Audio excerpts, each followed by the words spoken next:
Sorry about that. And we are live. Hello, everyone.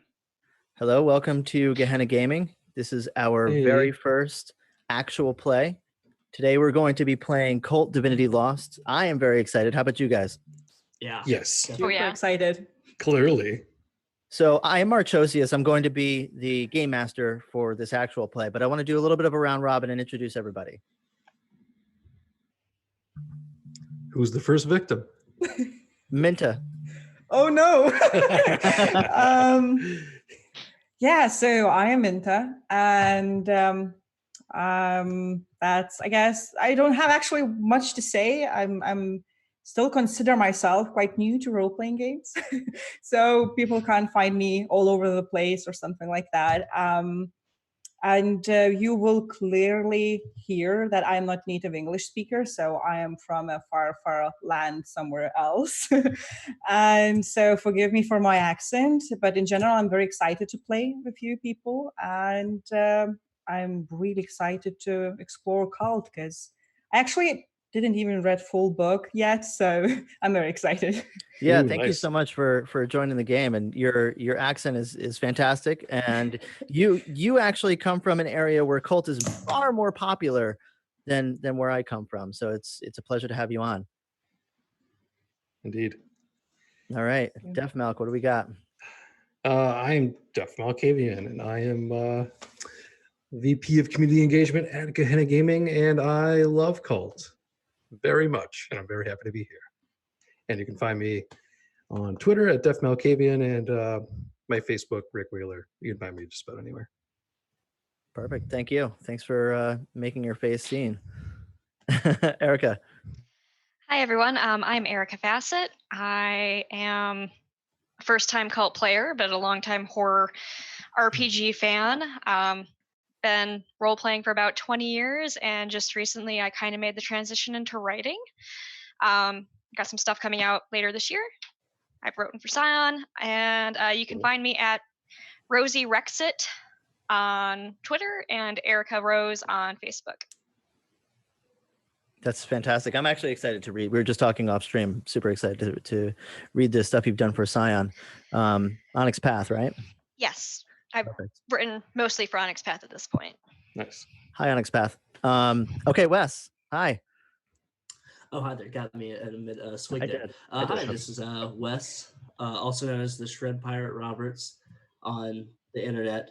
I have a stream, and I just started actually a new creative stream about writing, and especially world building, called Carrying Comfort Studios. So you can find that on Twitch /Carrying Comfort Studios, and on Twitter at Carrying Comfort.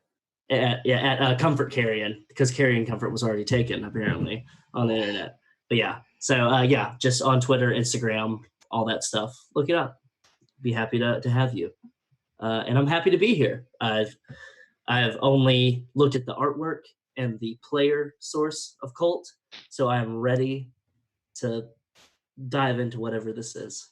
Well, we're happy to have you, man. Thank you so much for joining. Ian Ravnos, the fearless leader of Gehenna Gaming. What? That's a lie. We are equal partners, sir. Hi, I'm Ravnos, Ian. I am VP of Strategy for Gehenna Gaming. I am a longtime horror RPG player and I guess creator, but I am not haven't published or written anything that you've read. Well, maybe you have. And I am walking into KULT completely blind, other than the introduction that my good friends Marchosius and Def Malkavian gave me on stream a few months ago. So I'm very excited for this. You can find me at Ravnos on Twitter, and you can find me being Discord dad for the Gehenna Gaming Discord server, or just at Gehenna Gaming on Twitter, because that's probably me if it's not Marchosius. Well, thank you so much for joining the game. We have there's a lot of Gehenna Gaming people. There's a lot of Gehenna Gaming community members. We have a lot of very good people here, and one common thread is that all of you have never played KULT before. That's purposeful. It's very exciting. There's a lot of people that are watching that have probably never played KULT themselves. I'm sure for those fans of KULT or curious about it, maybe they might have been listening to Redmond Role Playing's actual plays, which are fantastic. They've also probably seen some, maybe a couple character creation videos, or maybe one of our conversations on Twitch here. So I wanted to make sure that we can bring everybody together and kind of explore all together for the first time. I have been gushing about this game for quite a while, since it first came out, since the Kickstarter. I'm pretty sure it hit some records. I believe it was fully funded in a very short period of time. So there are a lot of old Cult fans and new Cult fans that are very excited about this. And KULT Divinity Lost is a little bit different than its predecessors. So I just want to kind of tee it up and give a little bit of a one-on-one intro on what the hell it is that we're talking about. If you're watching us and thinking, wait a minute, what is KULT? It's a Swedish game from 1991. The original name of the game I can't quite pronounce. I think it's Äventyrsspel, something like that. It's Swedish for adventure games. It really was a very provocative game purposefully. It was kind of one of those games that built a pretty significant notoriety. There was a couple of murders with some people that were fans of KULT, and I think the media tried to blame KULT for, those grisly murders that happened. I know that, in the States, there was quite a few people who were trying to block its production over here. And it might have been banned in England, which is pretty exciting. So KULT is promising a world where dark rituals are woven from sacrificial blood and fear. Players are exploring a tortured past of their characters and face the fear of insanity while being hunted by unholy demons creeping just beneath the veil of an illusionary world. That's a mouthful. What do you guys think? I love it. I'm excited. Sounds like my kind of aesthetic. Yeah. We've been geeking out about this for months. So yeah. Yeah, and the aesthetic especially, I mean, the artwork is unbelievable. I am not prepared for the name of the artist. I follow them on Instagram and Facebook, and it's just beautiful artwork. It's beautiful and horrifying and scary and gross and very cool stuff. So some news about KULT. There is a new scenario a new official scenario book that's coming out, I think nice. By the end of the year or beginning of next year, by Helmgast. So look forward to that. But for this actual play, this is a scenario that I prepared, that we are all going to be exploring and collaboratively telling the story. So it's nowhere that you can really find anywhere except for my own imagination and the imagination of the players. So any experience on reading the books? What have you guys read? I know you haven't played, but what have you read about KULT? I've not read much. I briefly flipped through the player's guide, but otherwise I'm trying to keep myself in the dark to make this experience all the more fun. Yeah, that's a good idea. I watched the intro stream that you guys had first off to start with it. That's kind of after seeing the artwork and everything online. I watched that, which is a great video. If you want to get a little bit more insight into the system itself, you can check it down below there and watch that. But somewhere on the internet.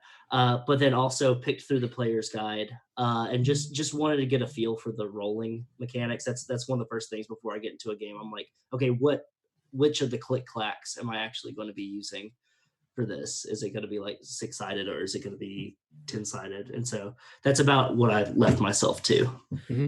Well, we will talk about that, but this is an interesting system. It's powered by the Apocalypse system, so it's different than most games that I've been in contact with. But it's really every player needs 2 10-sided dice, and the GM. I just gave the finger. Sorry, and the GM doesn't roll anything. So the idea behind the system is that you kind of do some quick arithmetic with the 2 10-sided dice, and the conversation between the GM and you. That's kind of where you explore what the options are. But we'll get into that. How about you, Minta? What have you read? Oh, I actually first watched the Red Moon role-playing character creation video made. I found it on YouTube. It was amazing. I loved it, and it inspired me like so much. And then when I learn that I will actually play a cult game, what I read is, of course, I read about all the archetypes because I was really curious to see what I want to play actually. So yeah, that's all what I read. That's perfect. There's a player's handbook which you can find either on Helmgast's website or Modifius or KULT which has only the essential information that you need as a player. Okay. Def Milk, how about you? I've read way too much. Yeah. Which is, kind of what just happens with me. I love the core book. I'm super excited. All the character archetypes and everything are fantastic. I've read through a lot of the scenarios that have been made, and they're just inspiring. They can make you make the creative juices flow and think about how you can implement just better storytelling in other games because of how natural things come about in Cult, both from a storyteller and a player perspective. So I'm looking forward to this game, but I'm looking forward to even once we wrap the entire how many games it is, the story in general, I'd love to have a recap of things you took from it and learn from, or what are some of the ideas that you might implement after the fact, because for some reason this game just has a lot of interesting inspiration to it. So I'm very happy to be part of the collaborative experience on this one. Yeah, same. It's well said. There is a lot of ways that you could take this game, not just this scenario, but other scenarios as well, and to influence your Vampire the Masquerade game, or even D&D, whatever you're running. However, your approach of running games is. There's a lot of really cool resources in the core book. Ravnos, how about yourself? You said you read nothing. Nothing. I literally read so if anyone hasn't seen our Intro to Cult stream that we did, Marchosius and Duff Malkavian walked me through character creation on that stream as someone who's never played Cult. And during that, they described some of the archetypes to me, and I picked one, and that is the character I'm going to be playing for this stream. And that is the only thing in the entire book I have read, the academic archetype. That's great. I've read just that section. Perfect. No, I flipped through. I've looked at the art, obviously. I know I've listened to several of the Red Moon role-playing broadcasts because they are amazing. I've watched Hjalmar's character creation video, which if you haven't seen it, we will share it on Twitter later today. It is fantastic. It's really good. Hjalmar, A, is amazing, but B, just the depth that he goes into in talking and setting the tone of the game through the character creation process is really, really good. So I would highly recommend that if you're unfamiliar and you want more Cult content after today's stream. But beyond that, I know very little about Cult. That's kind of the best way to approach this game at first. On Helmgast's YouTube, you can find Hjalmar's character creation video. It's wonderful. But one of the things he says a couple of times, and in the book it says it quite a few times, is having the players come in as an empty vessel or as a unexposed participant really does help. Because this game is pretty dynamic. You could take it in a few ways. Obviously, it's the idea is that there's a kind of an illusion that's going on, a veil, a mask of reality.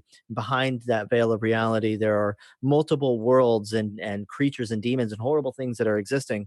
But where that veil exists and where it thins is dependent on the GM, and what you show to the players is really dependent on them as well.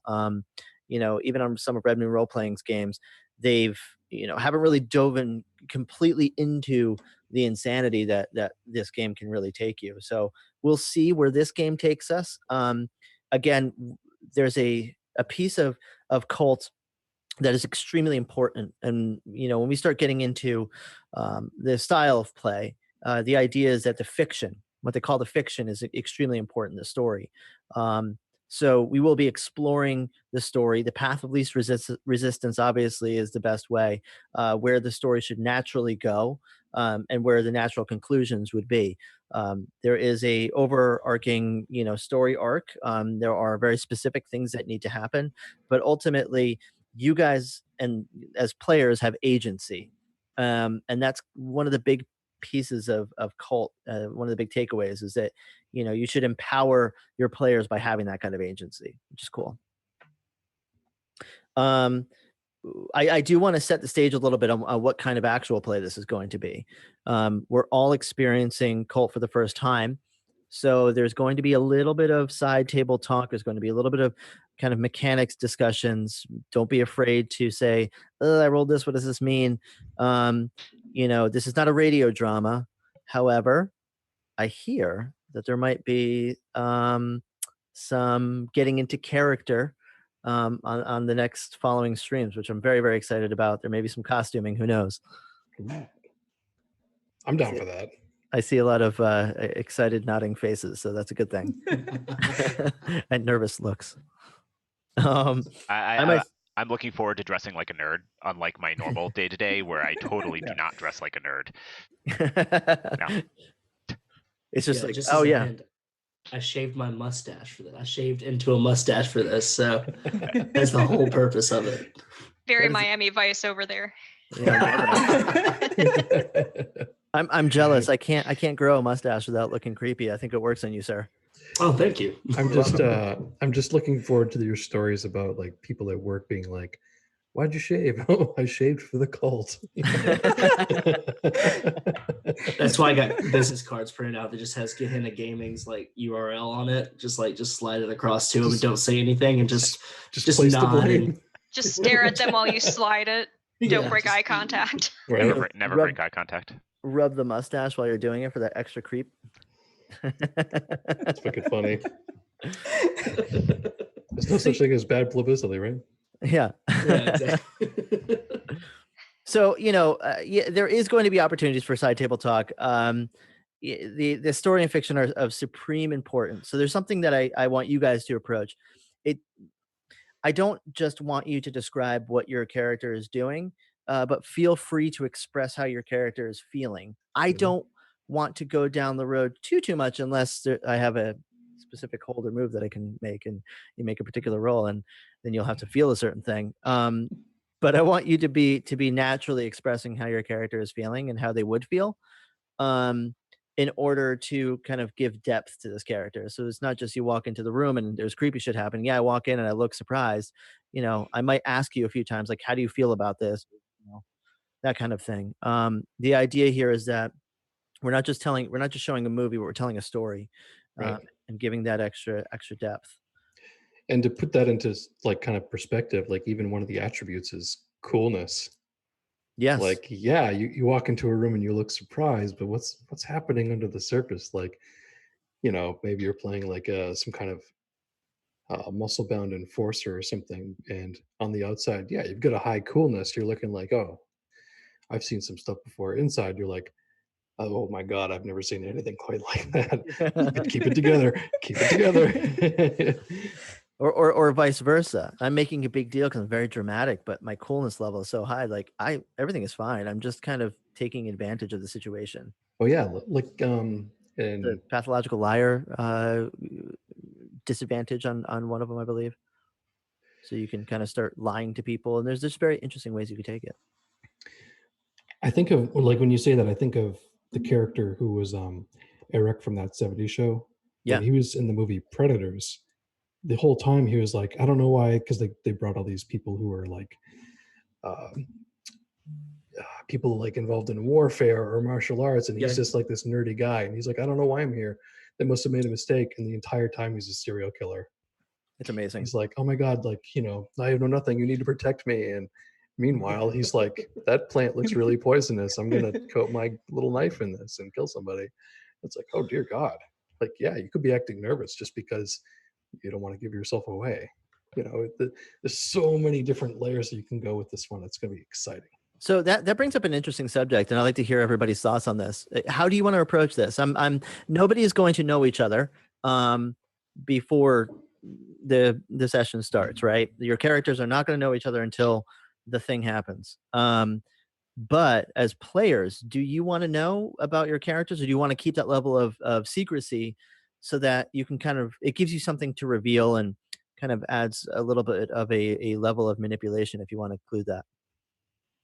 I love secrets personally, so I really would love to know, if I don't know these other people, I would prefer not to know out of character as well, because then I have a chance to find out about the other players, while I'm playing and while I'm feeling like my character. So I would love that. Yeah, it kind of avoids metagaming a little bit. Yeah. I agree with Minta. I like that additional added element of, interpersonal horrors. Like, I'm in a room full of strangers and there's some weird crap happening. Yeah, it's agree, thirded by all accounts. I think there's some things that would be kind of cheeky for the audience to know, but the other players not to know, and vice versa. I think that plays really well. That's a good point. Because they're going to see the character creation. Hopefully, I mean, you should watch the character creation if you're watching this. So they'll know, that she's a psychopath or he is a nut, and nobody knows, and they think they're a nice good person. Rav, what do you think? I'm down with it. It's more fun. It's absolutely more fun. I'm used to GMing, where I know everything that's going on with all the players. Of course, I want to flip that. Forever the GM, not this game, baby. All right, perfect. That's a deal. So I'm going to hold you guys to it. Do not, my players are not to be watching the character creation videos. For those that are watching, you should, and it'll be a little bit more of a walkthrough of just statting everything out, and we'll explore all of that. But that's for next time. For now, I want to talk about the horror contract. There's something that is a social contract between the GM and the players. Not only are they providing an experience that's going to be fun and entertaining, and we're going to throw some dice and play a complex game of pretend. But also the onus is on the GM to provide the type of game that the players are expecting. This is something that we find to be important, not just because it's Kult, but in gaming in general. Obviously, at all of our games, we provide a consent form. So it's a formalized consent. And during session 0, at every single Gehenna Gaming table and every single Gehenna Gaming game, whether they're digital or otherwise, we have an actual conversation of, what type of game are you expecting? What type of game are we going to be having? And is everything okay, or what concepts should we avoid? Well, at the same time, with this setting, it's very important that I scare the shit out of you. But I want to scare the shit out of your characters, not necessarily make the players feel uncomfortable. So, to that end, before any of this happened, when I was gathering everybody up, getting all of these nice people to come and play this crazy game with me, I had them fill out a consent form. And that consent form had a myriad of questions. It was fairly long, but ultimately was a checklist based on Mont Cook Games consent and gaming consent form, tweaked and changed a little bit with a preface, which I'm about to read. The idea is that the tone of this game, of KULT Divinity Lost, and this scenario in general, is mystery, fear, terror, violence, desperation, disgust, and paranoia. It deals with mature themes, which is definitely not for the faint of heart. This game deals with graphic themes and occult subject matter that you might find in an atypical horror movie, such as Hellraiser, In the Mouth of Madness, etc. If you're not okay with this game, then it's not for you. So please let us know if you are for this game or if you are not for this game, and we need to find somebody else. All of you said yes, right? Yep. Okay. No, I definitely marked no. I don't know how I ended up here. Quiet down, tech guy. Someone said there was going to be Punch and Pie. Yeah, Punch and Judy. That was a Matthew Dawkins reference. If you have not watched the summit from Red Room Role Playing, I highly suggest it. So good. There is no killing, stealing, or fornicating in the Nova Mall. I want that as like a text message notification. I do too. Okay, so we're going to go down the list here. I had you guys give me a yes, totally, or no thanks on a bunch of different themes. I'm not. Some of the themes are going to get a little repetitive, but I'm not going to go through all of them. But I'm going to first talk about the things that are not okay. What we're not going to be covering in this scenario. Harm to children. That's a red line for me. I can't deal with that. I have 2 daughters, and I get emotional, and I don't think you want your GM crying. Explicit sex. We're probably going to avoid that because that's not really that interesting to me for a Cult Divinity Lost stream. There's a sexual assault. Now, some people might say that, okay, that's something that's cool to include as a theme or something to include as a backstory. I'm going to redline that. I don't really want sexual assault in this game. I'm not going to use that as a scare tactic or and then your character gets raped. That's not something I'm cool with. And then finally, sorry, not finally, we're going to avoid harm to animals. There's unfortunately, I think that's something that we should avoid for this round. However, for those who are watching that do want to play Cult, if you and your players are okay with things like harm to animals in your game, or tacking up dead cats on doorways, that's fine. Go for it. But for this one, we're going to avoid that. Anything that involves racism, bigotry, or transphobia, I think I'm just going to redline and avoid altogether. I don't find that to be interesting, really. I don't think that adds to a horror scene. But as far as that, everything else is fair game. There's a couple of things that are be careful of, not really sure. There's a couple of romantic things, a couple of emotional abuse, and some violence. Explicit physical abuse is redlined from some of us, but unfortunately, this is Cult. And explicit physical abuse, not necessarily on players, is kind of an essential part of things like getting into battle, or witnessing something horrible happening to somebody else. I'm going to try not to go so gratuitous about it. I'm going to be as tasteful as we can in a game like this, but violence is going to be something that we're covering, and I just want to make sure that everybody's okay with that. Yep. Cool. As far as the red lines go, are we good to go? Is there anything else that I didn't cover that I probably should? I think that's good on my end. Yeah. Cool. Yeah, I'm all set. Awesome. Sweet. And then, okay, so let's talk about the cool shit, right? We're going to be talking about maybe, okay, there's going to be some blood. There's going to be some body horror, think Hellraiser, right? Gore, definitely going to be some gore, graphic scenes of death, maybe some demons and some creepy crawlies. Anything involving religion, spirituality, the cult, that is definitely going to be part of this game. Stalking, kidnapping to a degree. There's not really going to be any romantically charged themes, just because it's not a very romantic setting. However, I don't know if your characters have NPCs that are, spouses, boyfriends, girlfriends, or what have you. So there is an opportunity to have that kind of element as an essential part of your character. But the thing about this game is it's drenched in death and awfulness. I want to ask what concept that you saw on this list that I made you fill out, what do you kind of hope is in this? What do you hope that I include? It's an interesting question.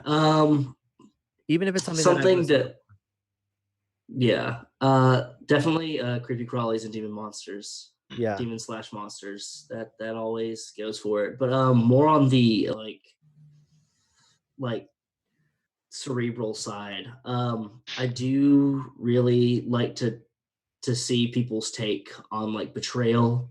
Yeah, and like emotional ties being severed. That's one of those things that like it's like to something that I like to put in my own games that I run at home too is like I always like to have that element of like somebody that you've relied on for how many years.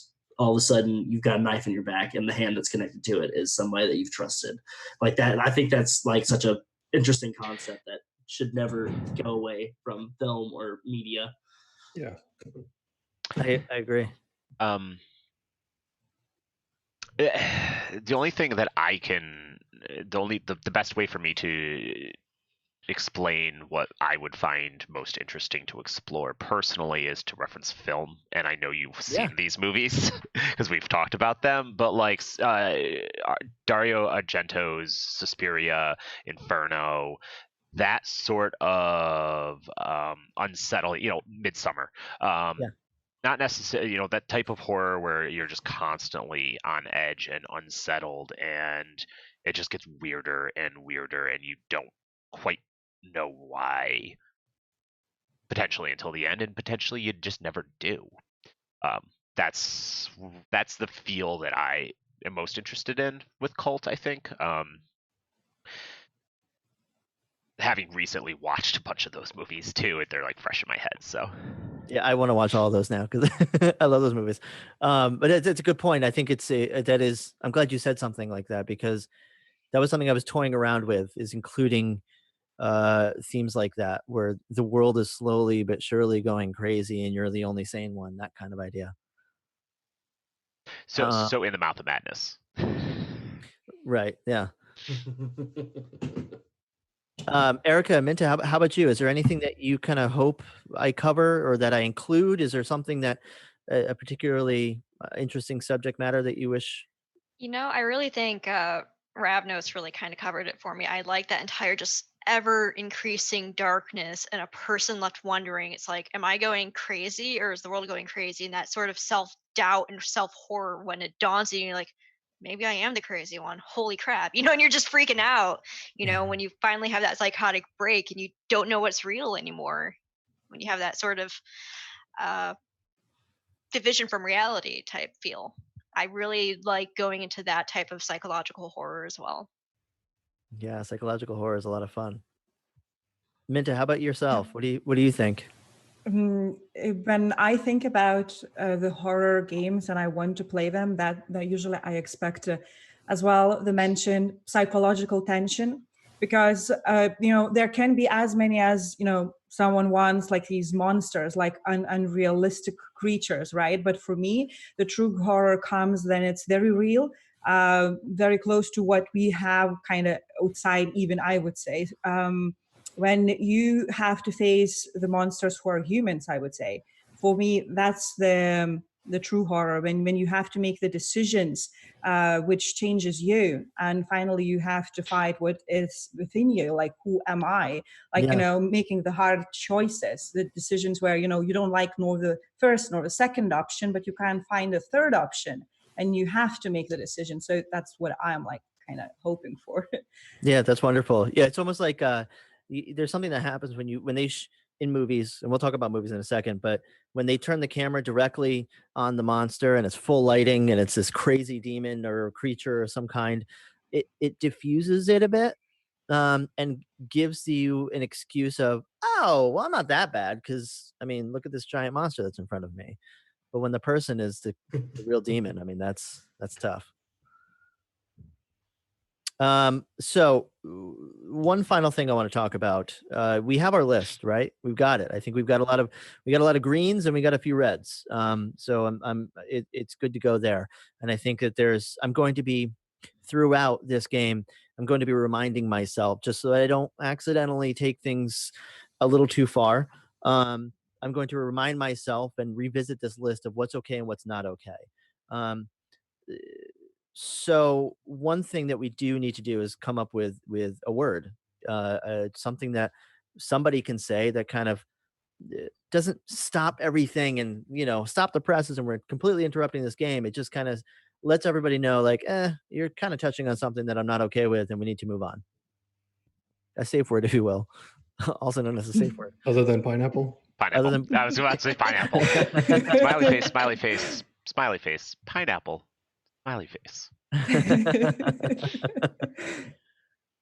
The pineapple is that? I mean, that can be it. I don't know. I was thinking like That could be it. for some odd reason, my mind was going to The Witcher and be like dandelion. Dandelion's good. Something that is interesting enough to like kind of snap to you. Yeah, so like something like dandelion or buttercup. Ooh, buttercup, dandelion. Those are good ones. I like dandelion. I'm never gonna say dandelion. I mean, like naturally, I'm not gonna be like, and then you see a dandelion. My random cat says pumpkin juice. I think pumpkin spice would be a pretty funny one too. Pumpkin spice, pumpkin spice. Pumpkin spice is the new vanilla. I kind of want to make an executive order here because executive decision here because pumpkin spice is it's pretty nice. I feel like it's easy to say too. Pumpkin spice, quick, Pumpkin spice, yeah. So what is it? What did Batsy put? Tartiflette. Du fromage. Yeah. To start speaking in French. That is the warning. Baguettes. French fries. You're getting like murdered by a monster and you're just like sous le pont d'Avignon. Lonely don't say. So I will say that any song that you sing during this game will be sung by your character in character and will be canon. Forever. Perfect. So don't sing anything that was written in the 90s. Yeah, you'll just be 9 and 9 We'll get there. Okay, so let's say pumpkin spice. I like that.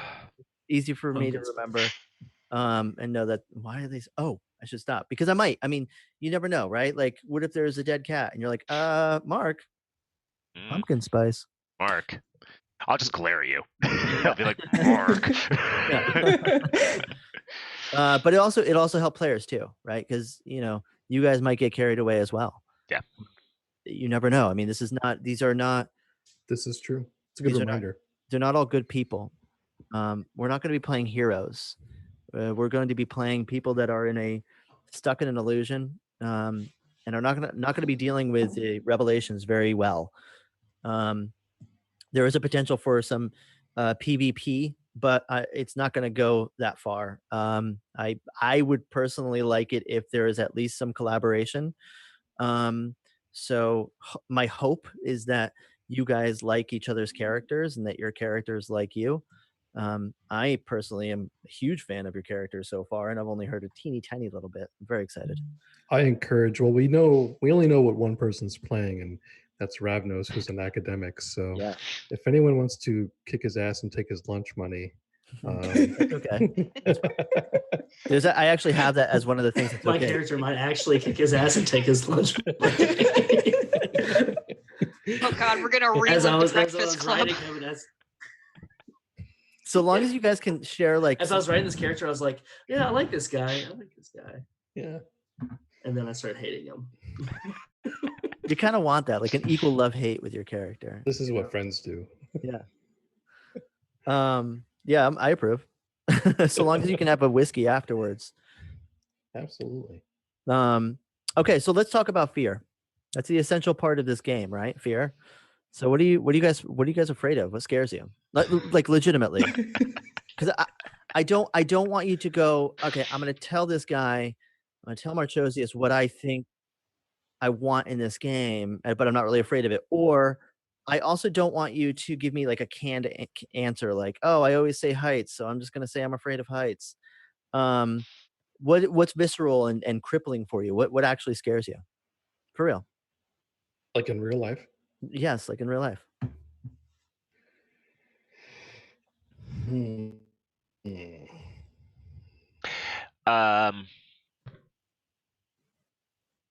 I know it's a tough question because it's sort of like I gotta really think about it. And is it like failure? How would that work in a cult game? I know that I don't like medical dramas where someone's like, there's like, a bunch of smart doctors and they're trying to figure out what's up. And like, there's blood and gore and there's like, he might live. the realism of that bothers me when it's like, this is a hospital. Yeah. If it's like an actual horror movie and someone's getting chainsawed, I'm like, this is okay. Doesn't bother me. And it's weird. The two sides of that coin. I don't know. If it's real, I'm like, oh man, you might not make it. I'm out of here. You know, head wounds do it for me. Like in movies, like head wounds. Like, oh my God. And I so don't want a head wound so bad. Like I never want to get a head wound. I'm like the opposite of Malk because it's like I can watch medical dramas until the cows come home, but sometimes in super gory films, I'm like the one going, kind of cringing and going back like, oh God. And definitely, again, with the head wounds or like anything involving the face. So that episode of Game of Thrones when the eyeballs. Like I knew that was going to happen, but seeing it on the screen, it got a definite visceral reaction out of me. The only thing for me like that is like underneath the fingernails. I'm like, nope, that's a good one. because I can feel it. Because I've done that by accident. And I'm like, no, ow. I've lost fingernails, no. so Yeah, no, thank you. That's a good one. Fun. But like, it doesn't bother. Like, it's only watching it. That's the weird one. Yeah. There are two for me. Two that stick out because like one like being buried alive. That's like of course that makes sense. But nursing homes on the other flip side of hospitals, I don't like the smell or being in a nursing home because that's just a farm for people who are dying. That's in my head. It's just like people come here to die, and that's why I stay away from them. I used to donate time at a volunteer time at a nursing home too, so that really solidified it. And then teeth, anything that's like not like pulling of teeth, but like there's like a scene in Barry where there's a nail file on a tooth, and it's that sound, the clacking sound of something touching a tooth gets me. That particular sound. I like how you're wearing a Void merch shirt, talking. Teeth. Yeah. Well, there's I don't remember what movie it was, but there was a movie where they took like they took like a screwdriver or something and put it up against someone's teeth and like took a hand to it. Yeah. Nope. I've seen that, and I'm now blanking on what movie it is, and it's going to bother me. Thank you. I don't remember what it was. I'll look it up after stream. Yeah. Minta, what do you think? Well, I am afraid of so many things. I mean, seriously. Just found some new things to be afraid of. Yeah, do I need to provide you with a full list? It will be a couple of pages. Okay. Yeah, I'll print them out, and then I'll make sure to include every single one. Yeah, but I could, I guess, start with very like simple things. I really am afraid in my real life spiders. I really hate spiders, and if I see in the movie spiders, I can go really crazy. I mean, I couldn't watch Harry Potter, I believe, second movie with the spiders in the Forbidden Forest. That was terrible. That was true horror. I'm really scared when I see in the horror movies, and in general and in real life, never like dolls. I really don't like dolls. Dolls are creepy. For me, so these would be like if we are talking about actual, objects. But I think that the biggest fears come when they are more like inside, like, for example, fear of rejection or fear of feeling alone when even if you are surrounded by many people, right? So these fears are even more scarier than something like a spider or a doll. Like isolation. Like isolation. Yeah, like alienation, isolation, feeling the other, feeling like you're the other. Yeah, that's scary for everybody, right? It gives a certain kind of social claustrophobia. Yeah. Well, let's talk about movies. You talked about Harry Potter, No Time Like the Present. What's your favorite horror movie? Oh, I'm not sure. Because I mean, I don't like the horror movies where it's all like gore, like, for example, Saw, right? Where someone is cutting something and, blood splashes all over the place. So what I define as horror might be like a bit perhaps stranger to some, but for me, the horror was, I think it's called Bates Motel. Yes, the show? That's a horror. The TV show, yes, with the mother and the kid who owned the this motel. Also, for example, I really loved Hemlock Grove. And that was amazing for me. I really loved their interpretation of werewolf, because usually werewolves are just like, boom, and I'm a werewolf now, not a human. What they showed there was amazing. I loved every teeny bit of that. Yeah, it's a good show. Yeah, and I would even describe, for example, this new TV show, You, as a horror. Because for me, it's actually a really big horror movie. Yep. That's actually on my list to watch as soon as we're watching Peaky Blinders right now, and You is up next for us. Yeah, it's amazing. Super excited to watch that. Every episode. Yeah, because there's that whole serial killer idea and being stalked and that whole nine. Yeah, that's frightening. For me, currently, because it always like fluctuates, always changes. Because like every Halloween, I do a 31 Days of Halloween. I'll watch a Halloween movie back to back to back. But currently, right now, Raw is up there. Is that the cannibalism one? The French cannibal film. Yeah, so good. Yeah, that's a good one. Yeah, that one's really good. And then an all-time favorite is Baskin, the Turkish. Yeah. Yeah, film. Yeah, that one's pretty rough. And then of course like The Witch and Midsommar, like Ari Aster, all of the stuff. But right now my current favorites are Raw and Baskin. John Carpenter always. Yeah, those are great movies. How about the rest of you? We've talked about this, but I mean, pretty much all I watch are horror movies. Alien, Event Horizon. I really like sci-fi horror, but also movies that deal with isolation or being like the only person to survive, sort of stuff. In the Mouth of Madness, anything by John Carpenter, The Witch, Midsommar. We've talked. We had an entire stream about this, but my all-time favorite horror movie is actually a short film called Cigarette Burns. Great movie. Which is very cult-esque, in that it deals with reality not being what we think it is, and angels and demons and those sorts of themes.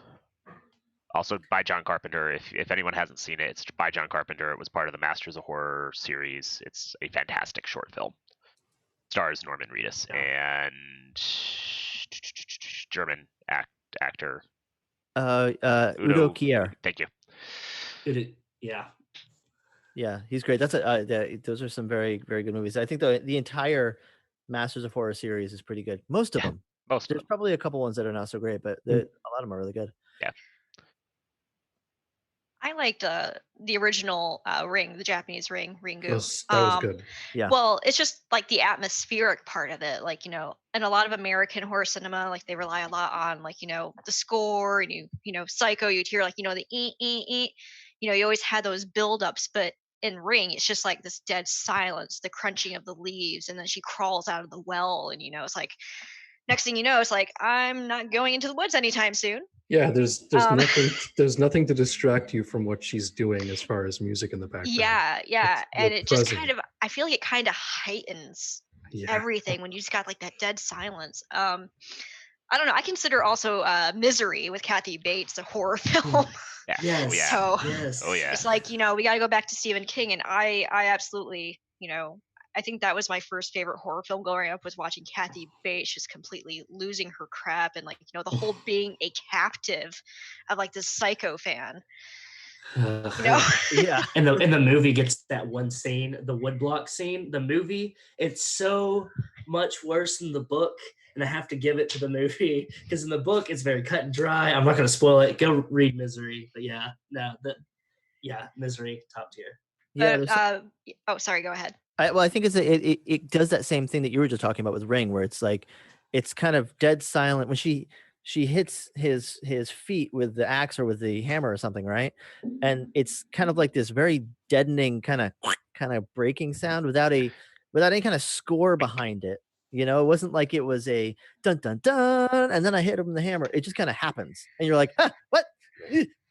Well, you're like, no, they didn't.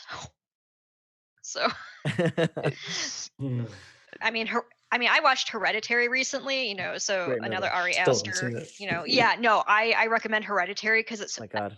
I think that's very culty because it is, again, like, you know, am I going crazy or is everyone else around me going crazy? What's reality at this point? Because everyone starts doubting. Yeah. So That's I cool. really recommend Hereditary. I haven't seen Midsommar yet, so. I need to watch both, but yeah, I've heard nothing but good things. Yeah, they're both very good. Hereditary I like a little bit more, but they're both fantastic. Ari Aster is creating a completely new genre and revolutionizing the horror genre, in my opinion. him and The guy who did the Witch and Lighthouse. Witch Yeah. and Oh Lighthouse. yeah, The Witch is great. Yeah. Between those two, that Eggers, Roger. Eggers. Yeah. Edgars. Yeah. Eggers, something like that. Oh, yeah, Robert Eggers. Yeah. And then Jordan Edgar, Peele. your skin is falling off your bones.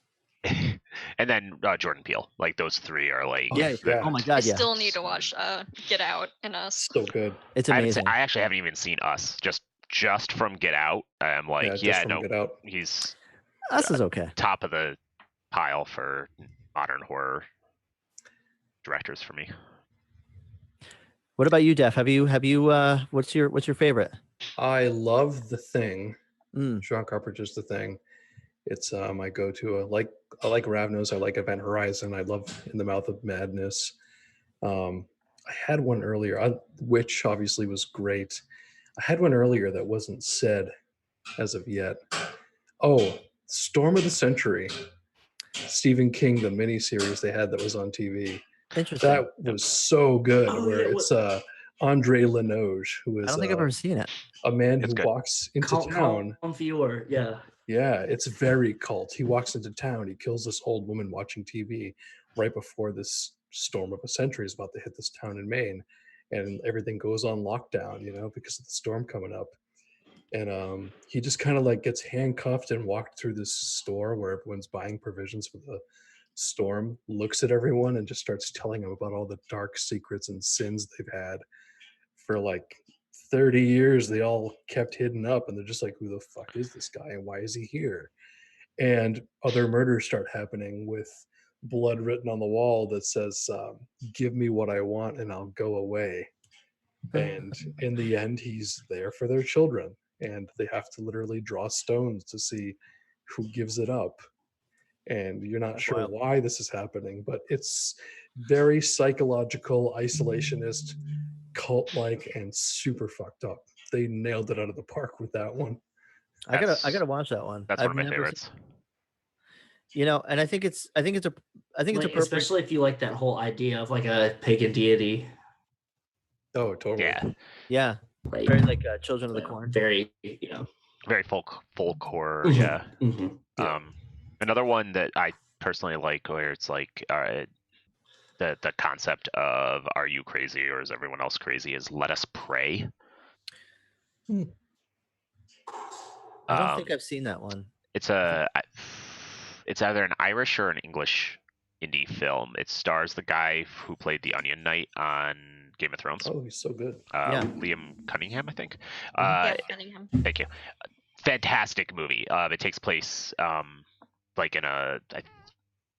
I'm going to butcher this, so if I describe this incorrectly, I apologize. But I believe it takes place at a police precinct building in like a rural area of England or Ireland. It's an amazing movie. Mm-hmm.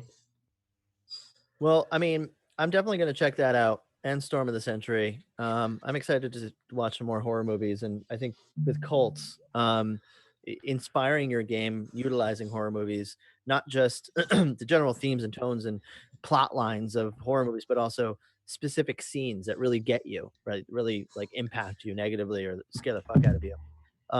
That's something that's important. If you're thinking about running cult, I suggest you do that. There are a lot of players of cult that I've been talking to that like to take their game and just come up with little snippet scenes that they allow for their players to come and discover and explore. And they do it by, some of these individuals who I was talking to do it by, just coming up with a scene that's very reminiscent of a movie that they watched, which is pretty cool. It's a very kind of like bootstrap way of putting a game like this together. And I think the setting and the way that you play it really allows for that. the themes that we're going to be dealing with, obviously desperation to find answers and sacrifice and everything else that we discussed is really going to be influenced not just by what we talked about just now, but also some of the movies and books that I've been reading, getting ready for this. The setting itself, I want to get into. I want to talk about your characters in a moment, but the setting is going to be in New York City. It's going to take place in the 80s, in the early 80s in particular. And the reason being is that it's a shithole. It's a shithole. Kind of. Yeah, I mean, well, Def, New York in the 80s, what do you envision it as? Gotham. Yeah. Corrupt. A lot of crime. Really dirty. I picture like Ghostbusters gritty. 2 with those like ferrets that pop out of the fur coat and chase a lady. That's just all in New York. That right there. Just ferrets. Yeah. Yeah. She still lives in New York, by the way. I know it was like filmed in the late 70s, but like I feel like it still carries over though. But like the Warriors, that whole like like, Escape from LA, trash in the streets. There's like like there's like roving band of youths just harassing people and graffitiing things. I picture like steam coming up from like every manhole cover you walk by, and like people smoking. It's like the everywhere. They're smoking everywhere. Every inside building, everywhere. The 90s Teenage Mutant Ninja Turtles movies, where it's just the sewers are just these fully functional like system underneath the city that people could be living in, but there's just steam coming up from all the manholes. And going into a subway is a little uncomfortable if you're not used to it, because you're going underground with a whole bunch of people that you don't like, that you don't know. That you don't like. That was a Freudian slip. So you're going underground into this little tube, and you're all scrunched up together. I mean, it's uncomfortable as is. Now, can you imagine the 80s where, I mean, like completely covered in graffiti and, I mean, essentially filth, lawless, right? I mean, there's more security down there now, but I mean, back in the day, not so much. Yeah, and everyone just turns a blind eye to everything. Yeah. Like, hey, fuck you, pal. That's your problem. That's still accurate for New York. Yeah, it's true. You think you're too good for the subway? You're not. You're not. And no cell phones. That will be the most difficult. Finding a payphone. Find a payphone. You gotta make sure you have a quarter on. I'm out. That wasn't on the consent sheet. My precious. Also, like, I mean, that's actually that's the biggest jarring thing. I mean, even if you think about running, I mean, I ran Vampire in the late 90s. Where I lived, cell phones were not super common, so still aren't. That I've actually been doing like a thought experiment about that recently, of like, most people running modern games, that it's just taken for granted that a cell phone is a thing, and it's not just being able to make a phone call, it's also the news, and so like people are going to be reading newspapers, people are going to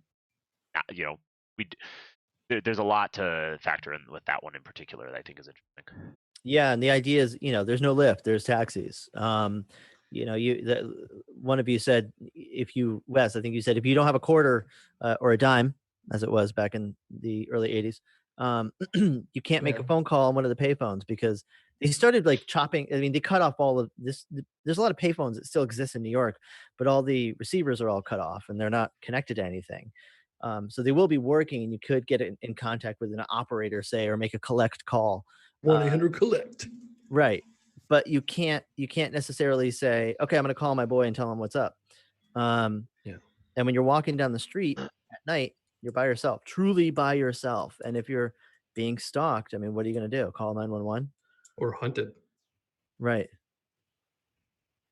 So let's talk about what kind of PC you guys are thinking of. What kind of characters we're going to be talking about here. Like I said before the stream, I had you guys look at a bunch of different archetypes and base your character off these archetypes. Now, in cults, you can there are levels of awareness, awareness of what's going on in the world. Is how much of the veil have you seen behind? What do you know about the illusion?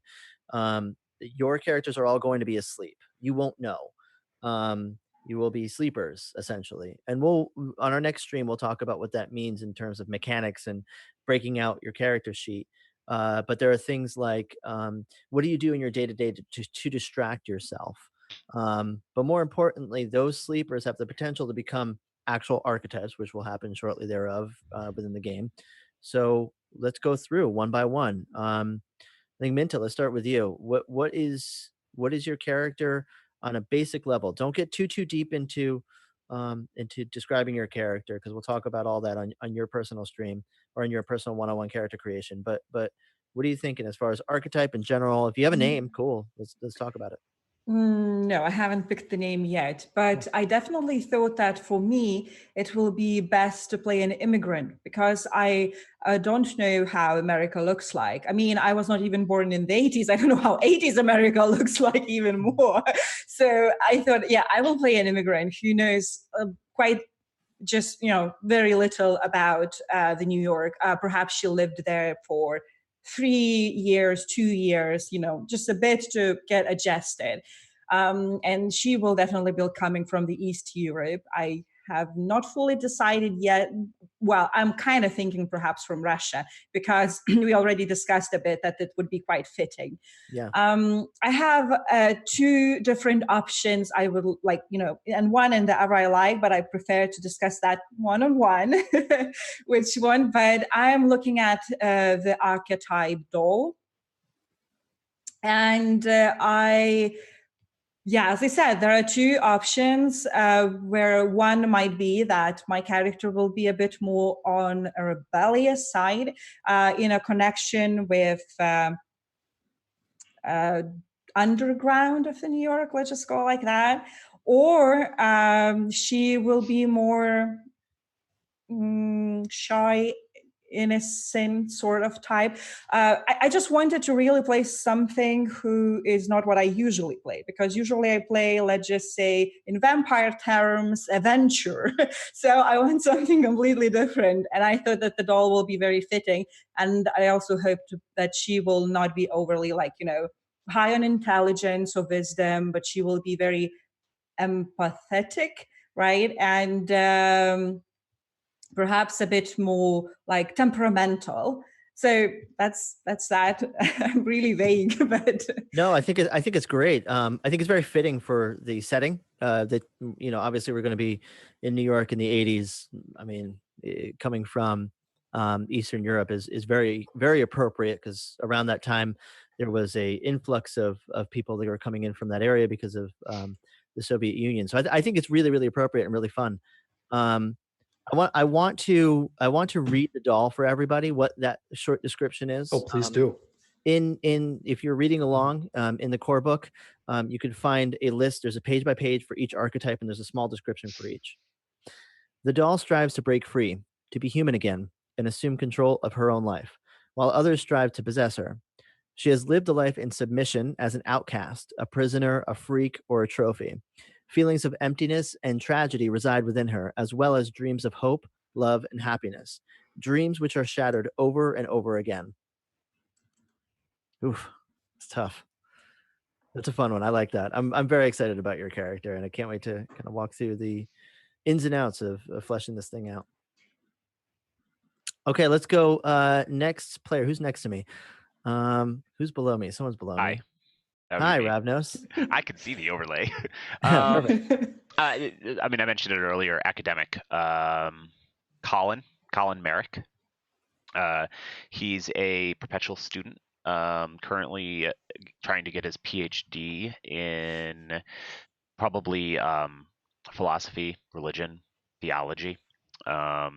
Probably a assistant or an adjunct professor at maybe Columbia, or I think the New School was around in the 80s, and that's probably more like that small scale Manhattan vibe. You could even go like yeshiva or some of those other schools, those other private schools. Yeah. God bless you.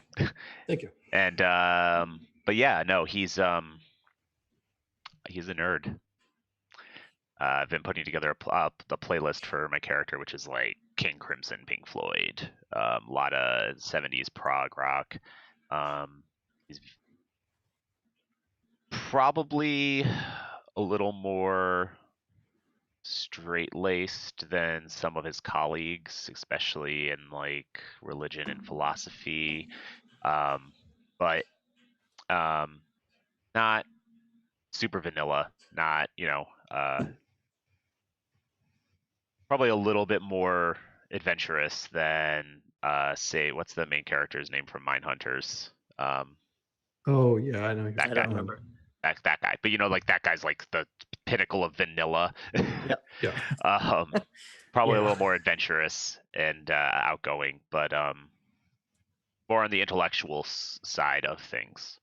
That's great. I mean, you can quite obviously see the Call of Cthulhu influence, which I'm a huge fan of that you're bringing to this game. With the academic, that's one of my favorite archetypes for that reason. And I think it has a necessary place in this game. Yeah. I'm going to read that one too. The academic studies the world from his desk. Everything is interconnected via logical rules and of causality. Yet he suspects something must be wrong. Pieces refuse to fall into the safe, predictable patterns of common scientific models. Worse, shadowy forces silence new and alternative fields of research. Those who question the scientific establishment and its rational worldview risk disgrace and destruction of their research, reputation, and revenue. Does he dare look for the truth? So that's a cool one. I'm glad you picked that one. And that character creation kind of inspired a little bit the direction that I want to take the game. So it just kind of sparked some inspiration while we were going through it. Convenient. Nice. All right. So next in line, Erykah. So I have a little bit of a character concept.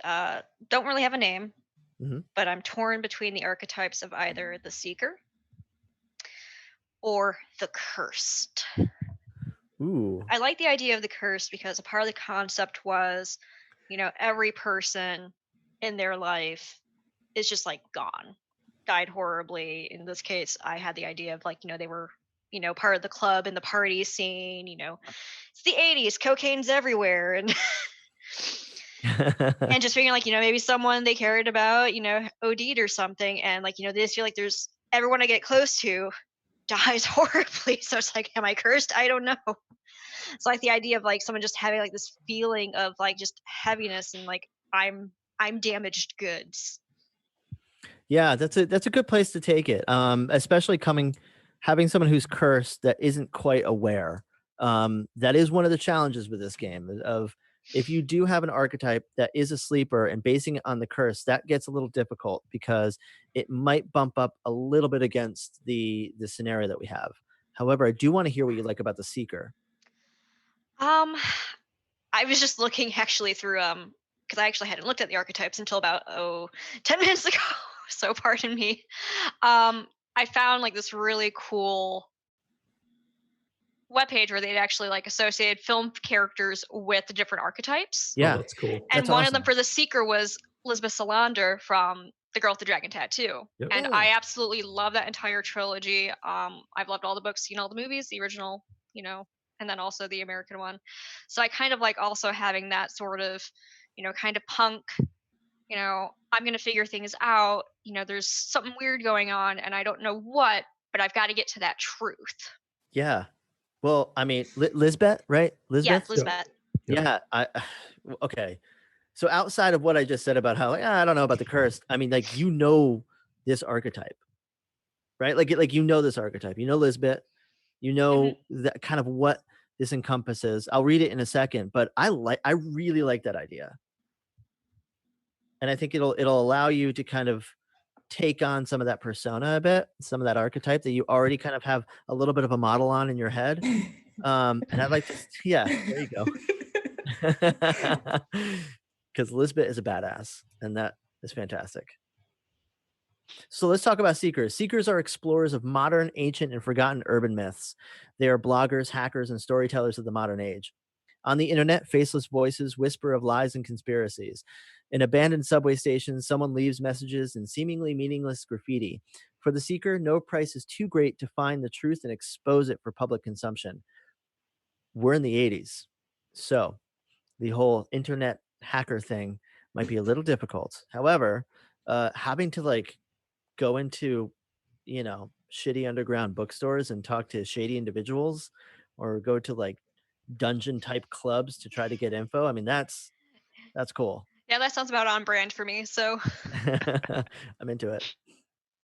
That was actually my second choice for an archetype. That's cool. I like that one a lot. Jeff, how about you, buddy? Criminal. Criminal. Criminal. Nice. That's not on brand at all.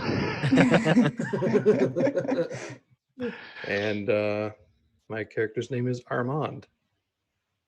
And he was an enforcer for a gang, and he's seen these different kind of police officers taking away some of the members of his establishment, never to be seen again. He can't find them in any kind of law. He can't find out where they're being held. It's just like they disappear. And he's seen it not only with criminals, but with other people as he's been following them. And he doesn't know exactly why this is happening, but it's making him very paranoid. And he's kind of obsessed with that now.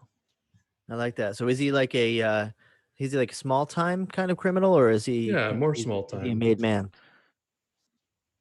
Kind of in the middle. Yeah. Yeah. He was wears just about to make it, but then this started taking more of a precedent in his lives and goals as something stranger than, and more dangerous than just making money. And he likes that thrill too. It'd be cool to give him some kind of drug addiction too. You know what I mean? Cocaine. Well, it is everywhere. Yeah. All right, so I love this. I love this It's character. not a Christmas in New York. It's summertime. Why is it snowing? So no, I like that. I think it's really cool. And you did touch on what the preface is going to be, kind of what the actual story is going to encompass, which I will read for everybody here in a moment. But yes, having a connection that you've lost, somebody that you can't find, is an essential part of your character. But before I read that, I'm going to read the criminal. Mobsters, gang members, thieves, drug dealers, and hitmen are all driven by two things: their quest for money and all the shit they've endured during their lives. For a precious few, their criminality grants them the life of luxury. But for most, they only catch a fleeting glimpse of wealth before someone meaner takes it all away. It's a dog-eat-dog world for the criminal. That's a fun archetype. Okay, who do we have next? Wes. Yes. You're next, buddy. So I typically play like face or charismatic characters. So I wanted to kind of like get away from that a little bit. Cool. So to do something completely on the flip side from Death, I am playing a detective, second grade in the Vice Squad in 1980s New York City. His name's Detective Vernon Fitzgerald. He was going to be a homicide detective beforehand, and then I started watching HBO's The Deuce, which goes into like the porn industry in 80s New York City, like 70s and 80s New York City. And I thought that like what would be so very fitting for this, and I wanted to make him kind of skeezy. Like he used to be like a charming, charismatic detective, like probably on the cover of crime magazines and stuff like that. But now he's like almost 50 years old. He's stouter. He's balding. I wanted him to like be like a more like perceptive and strength-based character, like somebody that like isn't afraid to like rough up somebody that runs a porn shop, to get some information. And he's kind of skeezy. Yeah. So he's older and he's a little maybe jaded. Yes, definitely. He's older. He's jaded. He had his time in the sun, and now that is quickly past, and he is now like just way past his prime, and he's out of his element. That's cool. That's a great archetype, just in film and in books and in general, and for this game, it's going to be a lot of fun. Where he's like Detective Bullock and Yeah. Batman animated series. Yes, yeah, very much Detective Bullock, and also like True Detective. Rust. What's his name? Yeah, Rust. Yeah. Or Lethal Weapon. I'm too old for this shit. What's that guy's name? Danny Glover. Yeah, Murtaugh. Yeah, Murtaugh. Riggs. I'm getting too old for this shit. So the detective. Too old for this shit. Yep. I love it. I love it. That's fantastic. It's again fitting for the setting, New York City in the '80s. I mean, it's very like, It's on brand. It's definitely on brand. So I'm going to read this archetype for you guys. The disillusioned private eye of their office should be shrouded in clouds of cigarette smoke, or the hardened investigator on the homicide unit. The detective is motivated by their desperate need to find answers. Meanwhile, their families disintegrate, friends abandon them, and they fall into a spiral of darkness and addiction. Their noble search leads them down a lonely and dangerous path best left untrodden. Spooky. Yeah. It's darker than I thought it would be. Yeah, all of these are very, very dark, and that's kind of one of the things that I do. I love this. These are all great archetypes, and I'm very excited to walk through all of your characters. One thing that we should note here is that KULT is not based on the reward system or power fantasy, right? How do you? I believe it was the 25-year or the Nerd Words podcast I was listening to not too long ago, where they're talking about KULT, where they said, what do you gain from it?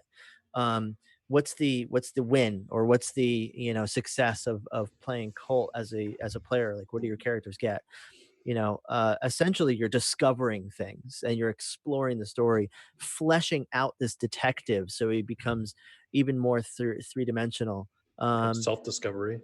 Self-discovery, or even a chance at redemption. Self-sacrifice is something that's going to be a big part of this game. So there's not going to be necessarily hero moments, but there are going to be moments where you're able to kind of explore who your character is and how they would react, and essentially explore the story that way. I'm hoping that I first of all love your characters so far, and I cannot wait to flesh them out in a character sheet. I hope the viewers fall in love with them. I hope that there are people that really vouch for other characters over some of the other ones. I hope our friend from Eastern Europe really finds her place in New York. I hope our detective really helps to solve what it is that he's trying to figure out. I mean, there's so many different ways that we can take this game, and I'm very, very excited. As are we. Oh yeah. So we're nearing towards the end. What is our game going to be? I think all the viewers want to know. I think you guys want to know. I might have shared it with you already at this point, but it'll help frame it up. Def Malk, you talked about it earlier as far as my character is looking for someone. Forgotten friends is something that's a big piece of this. Every single one of our characters has someone that they've lost. It's 1986 in New York City. The city is not a shiny tourist destination as it is today. It's a hive of grit, desperation, and a wide gulf between the yuppie elite and the surviving working class. Our characters have all lost someone important to them, either a family member, a friend, a lover, a client, or an assignment. They have been missing for so long that resources have run dry. The detectives filed the case as cold. Most of the families have moved on to focus on their busy lives, but our characters are having a hard time letting it go. It's becoming a bit of an unhealthy fixation. As the world around them has allowed the memory of their missing person, our character to fade, our character has become slightly troubled by it. Some have called them obsessed, and that their drive to find this person is unhealthy. Why don't you move on and get on with your life, they say, with their quick judgments and selfish attitudes. Moving on is impossible. But you've got to keep on keeping on with the day-to-day. To that end, some of you have seen a personal therapist, or maybe started talking to a friend. Others have buried themselves in work and rely on a colleague to get the shit off of your chest. All of these people grow very tired of supporting you emotionally and feel a little like an emotional tampon, risking the toxic shock of your personal issues infecting their complacent lives. So, to that end, they've suggested a monthly group therapy meeting at an elementary school in Harlem called the Friends of Forgotten. It's a place for people who are coping with survivor's guilt to meet and talk about their problems, maybe find some solidarity. Maybe this is what you need just to get your life in order, to get better, to move on like everyone wants. You are the final thread tying the ghost of your missing person to this world. And it's time to sever the cord and leave them bleeding in the pit of obscurity, either by your own accord or by someone else's. You have decided to go to attend a group therapy meeting for the people dealing with loss or disappearance of a loved one. Little do you realize that this is the first step towards the destruction of your entire reality. That's going to be our game. Dun, dun, dun. Yes. So, Good stuff.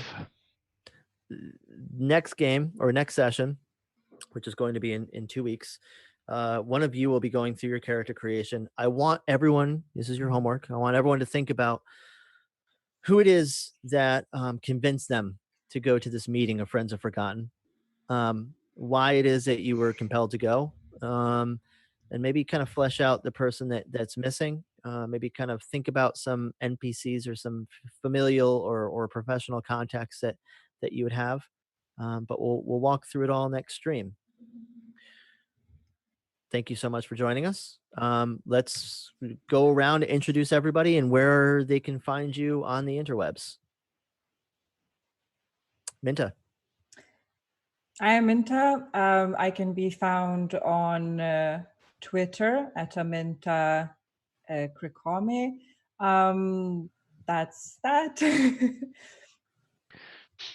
Def Malkavian. You just said it. Yes.